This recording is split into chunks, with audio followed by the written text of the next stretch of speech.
नमस्कार दोस्तों, मैं मुकेश कुमार और आज मैं आपके लिए देश के युवाओं के लिए और देश के युवाओं के माता पिता के लिए एक ऐसी इंफॉर्मेशन लेके आया हूं जो आप बहुत ज्यादा बेसब्री से इंतजार करते रहे होंगे, क्योंकि आज सबसे ज्यादा हमारी युवा पीढ़ी ड्रग्स के जाल में धंसती जा रही है और हर पैसे वाले के बेटे और बेटियां इस जाल में फंसते जा रहे हैं। तो आखिर क्यों फंसते जा रहे हैं, क्या इसके पीछे कारण हैं और इन तमाम बातों को जानने के लिए कैसे वो छुड़वा सकते हैं इसके लिए मैं आया हूं आज विश्व प्रसिद्ध कार्डियोलॉजिस्ट डॉक्टर संजीव कुमार जी के पास में, और आज उनके साथ में मैं आपको ये इंफॉर्मेशन शेयर करवाने वाला हूं कि आखिर देश के अमीर जादों में सर ये ड्रग्स की बीमारी क्यों बढ़ती जा रही है, क्यों लोग इतने ज्यादा इनकी तरफ अट्रैक्ट होते जा रहे हैं। सर आप एक छोटी सी बात समझिए, drug is equal to money.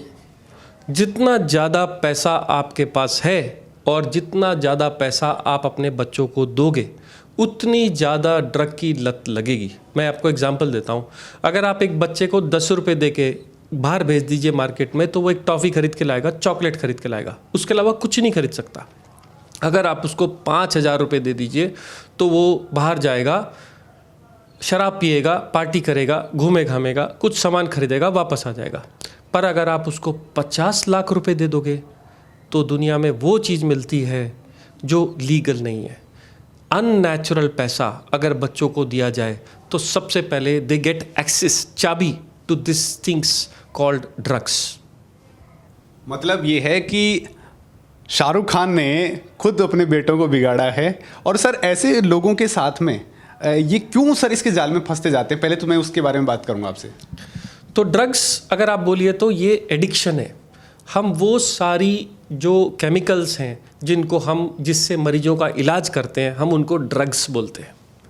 Drug एक बड़ा अच्छा नाम था, एक मेडिसिन का पर्यायवाची नाम है ड्रग।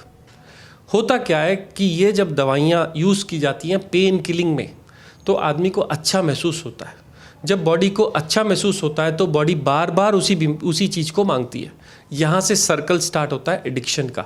आपने जनरली बुजुर्ग लोगों को पैर के दर्द के साथ देखा हुआ है, उनको हम सिंपल पैरास्टामोल की गोली भी देते हैं तो वो समझ जाते हैं कि इस गोली से दर्द ठीक हो जाता है। दुकान पे जाते हैं, 10 गोलियाँ खरीद के ले लेते हैं और जब भी दर्द होता है खाते रहते हैं। आप बोलते हैं हमारे बुजुर्ग साहब ये पैरास्टामोल की गोली खाते हैं। यहाँ से एडिक्शन शुरू होता है, सर्कल शुरू होता है। पेन किलर के बाद नई तरह की ड्रग्स आ गई जो ब्रेन की एक्टिविटी को बढ़ा देती हैं सडनली। आप पार्टी के टाइप के एनिमल नहीं है और बहुत ही ठंडे टाइप के इंसान है, शाहरुख खान जैसे एक्टिव नहीं है, और आपको पार्टी में जाके धमाल मचाना है, तो आपको ऐसी दवाई की ज़रूरत है जो आपके ब्रेन को आग लगा दे। क्या करें? इतना एक्टिव कर दे कि अगर आप गायक नहीं है तो गायक बन जाए, अगर आप डांसर नहीं है तो डांसर बन जाए। ऐसी दवाइयाँ सिम्पथोमाइमेटिक ड्रग्स, ये आपकी ब्रेन की एक्टिविटी को बढ़ा देती हैं। या अल्कोहल जो आपकी ब्रेन की एक्टिविटी को घटा देता है, आप अपने सारे दर्द दुख भूल जाते हैं। ये सारी क्लास ऑफ ड्रग्स अलग अलग तरह की एडिक्शन के साथ आती हैं।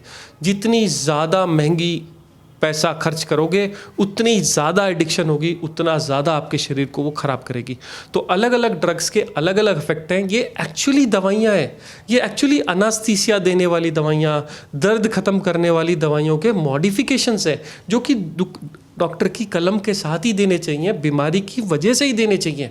पर इनको खाने से आपने देखा होगा यंग जवान बच्चे ब्रेड के ऊपर आयोडेक्स लगा के खा लेते हैं, उसको भी एक ड्रग का नाम दिया गया है। कफ के काफ़ी सारे सिरप्स आज गवर्नमेंट ने बैन कर दिए, क्योंकि जब शराब नहीं मिलती तो उससे सस्ते मार्केट में कफ सिरप मिला करते थे कोडीन के, जिनको बच्चों ने खोल खोल के पीना शुरू कर दिया। तो पंजाब गवर्नमेंट ने कफ के सिरप बैन कर दिए।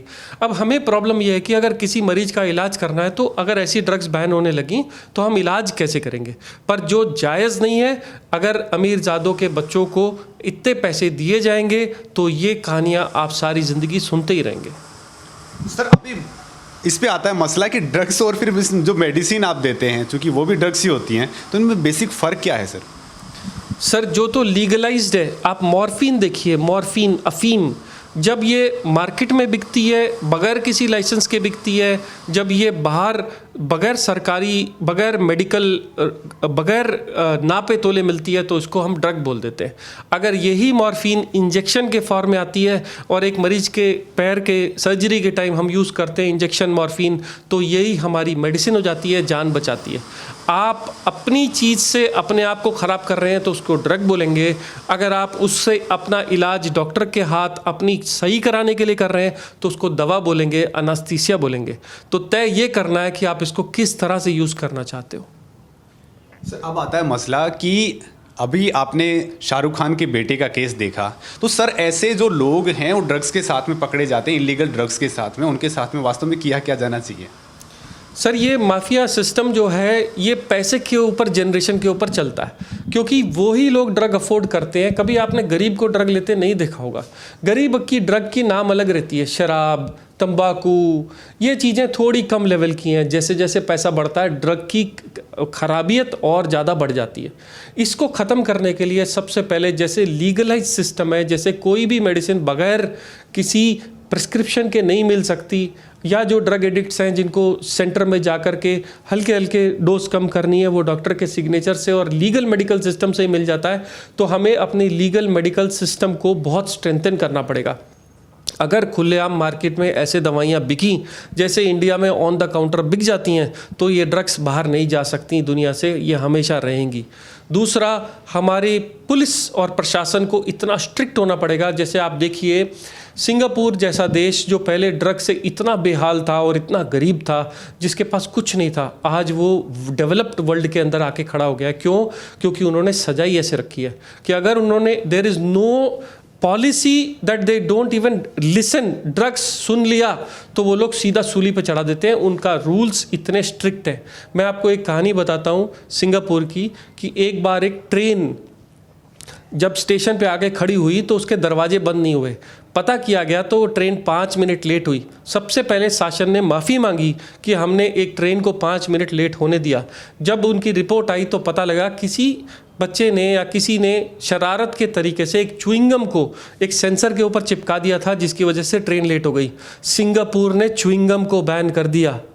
आप ये सोचिए कि शासन के पास कितनी ताकत है। क्या चिंगम गलत है? क्या चिंगम को वर्ल्ड में बैन कर देना चाहिए? ऐसा नहीं है। शासन के पास ताकत है कि किस चीज़ को बैन कर दे, किस चीज़ को नहीं। हमने शासन को या अपने मंत्रियों को या अपने प्रधानमंत्री को या अपने नेताओं को किस लिए बिठाया है कि घर में जो भी रूल्स होते हैं वो हमारे माँ बाप तय करते हैं, पर हमारे देश में जो रूल होते हैं उनको हम लोग चुन के वहाँ भेजते हैं, उनको बिठाते हैं 5 साल के लिए कि आप हमारे बच्चों की रक्षा करो, हमारी हेल्थ का ध्यान रखो। अगर ड्रग्स के ऊपर नो टॉलरेंस पॉलिसी नहीं आएगी तो ये ड्रग्स नहीं जा सकती। आपको हमने इसलिए चूज़ किया है कि हमारी यंग जनरेशन्स को मत ख़राब होने दीजिए, क्योंकि India is a young country और इंडिया की ताकत ही सिर्फ हमारी यंग जनरेशन है। अगर ड्रग्स के अंदर बर्बाद हो गई तो शाहरुख खान भी खुद बर्बाद हो जाएगा अगर उसका बच्चा आगे नहीं बढ़ा। मेरे को किसी से लड़ाई नहीं है, मुझे तो उस जनरेशन को ड्रग फ्री देखना है, सिर्फ ये मेरी ये इच्छा है। देखिए सर, हमारे भारत में तो ये हो जाता है, शाहरुख खान का बच्चा अंदर चला गया तो वो उन्होंने वकीलों की बहुत बड़ी फौज खड़ी कर दी और दबाव बना डाला सर। तो हमारे पास तो ऐसा सिस्टम है सर, उसको कैसे ठीक किया जाए? तो अगर कभी भी कोई सिस्टम ख़राब है तो उसको इवेल्युएट करना चाहिए कि वो 60 साल पुराना सिस्टम है, उसमें क्या क्या कमियां हैं, खामियां हैं कि हम उसको न्याय नहीं दिला पाते, उसको डिले करते हैं। हमारे न्यायपालिका में न्याय तो है पर बहुत डिले है। इसलिए जैसे जैसे मेडिकल सिस्टम अपग्रेड हुआ, न्यायपालिका को भी अपग्रेड होना पड़ेगा, फास्ट होना पड़ेगा, एक्सेसिबल होना पड़ेगा। यही सिर्फ कमियां जो हम हर बार इवैल्यूएट करते हैं, ये गलती है।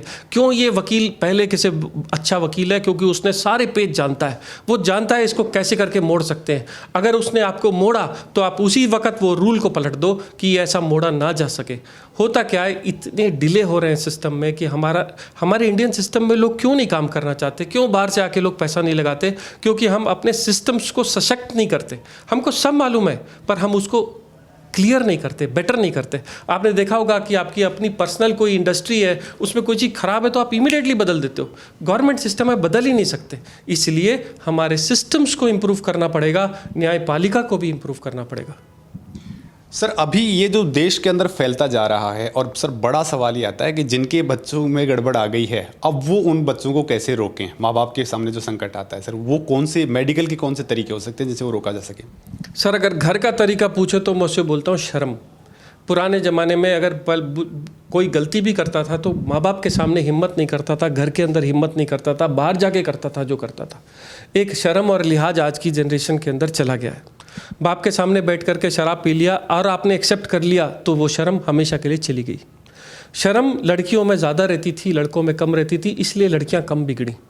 आने वाली जनरेशन के अंदर हमको ये अपनी जो वो है हायरार्की को मेंटेन रखना पड़ेगा।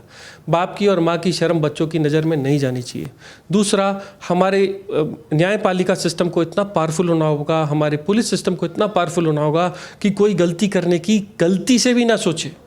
और तीसरा, जो बेचारे इसमें फंस चुके हैं उनके साथ हमें उदार रूप उनके साथ उनको हेल्प करके, उनको सपोर्ट दे करके, उनको डी एडिक्ट सेंटर में डाल के हल्के हल्के इस चीज़ से बाहर निकलना होगा।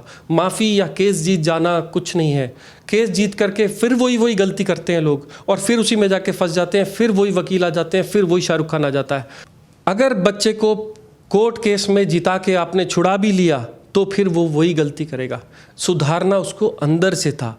उसको पहले मेडिकल हेल्प से डी एडिक्शन कराइए, उसको वो इंडियन कल्चर सिखाइए कि ये हमारे कल्चर का पार्ट नहीं है।